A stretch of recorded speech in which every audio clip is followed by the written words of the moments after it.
Did Donald Trump just secretly issue a central bank digital currency? The answer is he's trying to.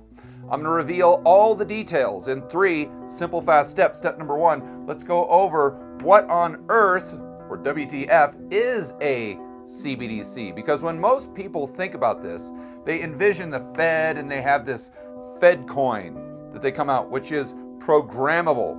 And this definitely impacts or decreases our privacy. It gives them control over money, how it's spent. It allows them to give you a social score because they're monitoring every single transaction in real time. And therefore, the central planners are going to force the individuals and the businesses in the real economy to start using this Fed coin, if you will, instead of US dollars. And this view of a central bank digital currency is totally incorrect. Let me show you what I'm referring to. We got the Fed right here, their balance sheet, assets on the left, liabilities on the right. Currently, they have bank reserves denominated in dollars. These are liabilities of the Fed. Now, let's assume for a moment that everyone, all of you watching this video right now, had an account at the Fed, just like the big banks. Okay, well, what the Fed would do is they would create bank reserves. They would put them into your account. They would be denominated in dollars, of course, just like they're just electronic dollars, really, liability of the Fed. And you would take those dollars and you would spend them out into the real economy. Now, if your account was at the Fed, would they know every single one of your transactions in real time? Therefore, if they wanted to, could they give you a social score? The answer is yes. And if all the bank accounts were on the Fed's balance sheet, would the money in those accounts be programmable, especially now with artificial intelligence? The answer is yes. So if you were doing something wrong, let's say that they picked up in real time with your transactions that impacted your social score, could they go ahead and freeze your spending?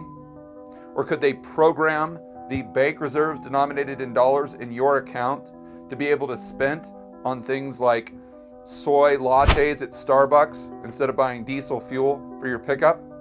The answer is absolutely they could.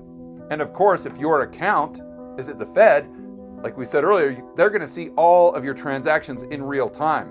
They're going to know every single thing you spend money on. And this is, of course, going to give them a massive amount of control. Oh, but wait, there is more. Let's assume the Fed did have all of the accounts in the real economy, the retail, the bank, the non-bank accounts on their balance sheet. Well, what this allows them to do is extend credit to whomever they want. They don't have to worry about being paid back. Why is that? Because if all the dollars are on their balance sheet, when they have to transfer those dollars, they're simply transferring them from one account to the other. Whereas, if they were a normal bank, like this guy over here, if a customer wanted to transfer those dollars to another bank, then they would have to take that liability, transfer it to another bank, and they would have to take an asset and transfer it to another bank.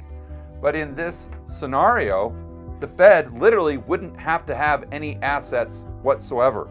So this would A, allow them to quote unquote print money, where right now they control base money, but in this scenario, they would control broad money as well. And B, it allows them to control credit in the real economy because they can lend, they, the central planners, can lend to individuals or entities that have political favor. They can lend based on a narrative, not based on whether or not they're going to be paid back. So the main takeaway for step number 1 is regardless of what you want to call this dollar-denominated liability on the Fed's balance sheet, you can call it a bank reserve, you can call it a dollar, you can call it money. At the end of the day, it's really a central bank digital currency. Step number 2. Now that we understand the plumbing and the mechanics behind a CBDC, let's go into the details of what Trump is trying to do right now. You've all heard of the big, beautiful bill that they're trying to pass right now. But what you might not have heard of is part of that bill is something called Trump accounts. Let's go right over to Yahoo Finance and go over this article here. The title, Trump accounts for newborns past the House. Here's why financial experts don't like that. Okay, of course, Yahoo is going to have a negative Trump bias here. We're not interested in the bias. We're just interested in exactly what these Trump accounts are. It says pretty soon, every newborn American could be the proud owner of their very own Trump account. The Republican Party's One Big Beautiful Bill, which passed the House early Thursday, this was last week, contains a pilot program that would automatically create, notice, I said automatically create one of these accounts for a newborn child, and they would put $1,000 in this account. Now, I know a lot of you are saying, well, George, well, that sounds like a great idea. Why should we be concerned about this? This has nothing to do with a CBDC. They're not saying that they're going to fund the account with 1,000 Trump coins or 1,000 Fed coins, and that's a very good observation, but we're not done yet. Let's keep going through the article. Here they highlight the fact the government will create an account automatically and notify the individual parents. So if you have a kid tomorrow and you don't even have to go down to your local bank, the government will actually set up that account for your child and deposit $1,000 in the account. And then you can go ahead and deposit, I think it's up to $5,000 a year, tax-free, and let it grow. By the time they're 18, they can pull out the money and they have to pay the capital gains tax. But what I really want to emphasize is the government setting up these accounts automatically for you. So think about this. Does the government have access to your banking details? Do they know that you have a bank account at Wells Fargo or Bank of America? How exactly are they going to automatically set up this account, and where is the account going to be for your newborn child? More on that in just a moment. Another thing I want to highlight is right here where it says the money can grow tax-free until it's withdrawn. It makes sense, but it must be invested in a broad stock index. So what the government is doing is they're giving you quote unquote free money just as long as you invest it in the stock market. And this is happening, let's just say 3 to 4 million times per year, because that's roughly how many babies are born in the United States. Now let's go over some slides that I used for my presentation at Rebel Capitalist Live this past weekend. So main takeaway here with Trump accounts, it applies to every baby that's born after January 1st, 2025. The government funds it with $1,000. The Treasury, the government, automatically sets up the account for you. So there's automatic enrollment, let's say, and it's only invested in stocks. So the first thing I'm sure a lot of you are thinking about is, okay, well, it has to be invested in stocks. What does that mean? Okay, well, if there's 3 million babies born a year and the government funds this with $1,000, they have to buy the S&P 500, let's say. That means there's an additional $3 billion a year that's being funneled into the asset bubble that already exists. But now let's get back to how this actually sets up the infrastructure for a central bank digital currency. So we've got the Treasury. They're going to issue a bond, a Treasury note, whatever it is, or they're going to tax. That's how they're going to get the $1,000 to begin with. So that money goes into the Treasury, then it goes to the Treasury's account. Well, where is their account? That's right.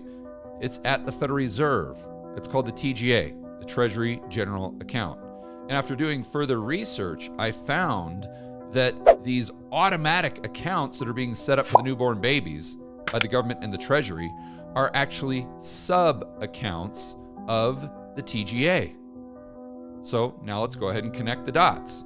So every single newborn baby is effectively going to have an account set up for them at the Federal Reserve, where the money in that account is going to be a liability of the Fed. In other words, a central bank digital currency. But I'm sure there's still a lot of people right now that are watching this video and saying, oh, George, that's not a central bank digital currency. Trump isn't setting this up to monitor us, spy on us, have programmable money, a social score. And I'm not saying that Trump is intentionally doing this. I think it's completely accidental. And he's inadvertently doing this. Why? Because he doesn't understand the mechanics. But let's just assume for a moment your position is even if all these newborn babies and non-bank entities in the real economy have accounts at the Federal Reserve, it still doesn't give them the control that a central bank digital currency would give the central planners. Let's go back in time to communist Russia. Now, back in communist Russia, they had one bank. It was called Gazbank. So the system they set up was a system that's referred to as a single-tier banking system. In other words, all the local banks are just extensions of the central bank. There's only one balance sheet. There's only one ledger. So the technical definition here is a single-tier banking system is a policy framework under which all credit institutions coexist without distinction about the quality of their liabilities. Exactly what we were talking about in step number 1. Or in other words, there is no distinction between central bank money and broad money. And quick FYI, it says this setting is generally associated with communist economies.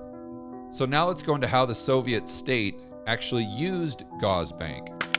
The Soviet state used the state bank primarily as a tool to impose centralized control upon industry in general. Starts to sound like a CBDC, doesn't it? Using bank balances and transaction histories to monitor the activity of individual concerns and their compliance. The state bank never acted as a commercial bank, aiming at profit, but purely as an instrument of government policy. Instead of independently and impartially assessing the credit worthiness of a borrower, Gazbank would provide loan funds to individuals, groups, and industries as directed by the central government. So as most of you can tell, a CBDC really isn't anything new. They had it in communist Russia. But was it called Fed coin? Was it called Soviet coin? No, of course not. Why were they able to achieve all these things that a modern day central bank digital currency would achieve? Because they only had one balance sheet. They only had one ledger. In other words, all of the accounts for individuals and entities in the economy was on Gazbank's balance sheet. This is what gave them the power, the control to implement what is basically a social score, to control people, to monitor them, to intrude on their privacy, and to extend loans based on narrative, not based on credit worthiness. And like I said earlier, regardless of Trump's intention, and let me be very clear, I do not think his intention is to do this. I think it's inadvertent and accidental. But if we have all of these non-bank entities in the real economy that now have accounts with the Fed, even if it isn't called Fed coin, or even if it isn't called a CBDC, it's still a CBDC. Step number 3. So here is what you have to know. This is not a central bank digital currency. It's not a currency unit that is going to be competing with the United States dollar. This is a central bank digital currency, which would lead to all of these things that we don't want. So the solution here is actually very simple. In terms of money, we want more decentralization. We don't want more centralization. So if you see our currency units, regardless of what we're calling them, becoming more and more centralized, you know that's taking us closer and closer to this, basically tyranny and authoritarianism.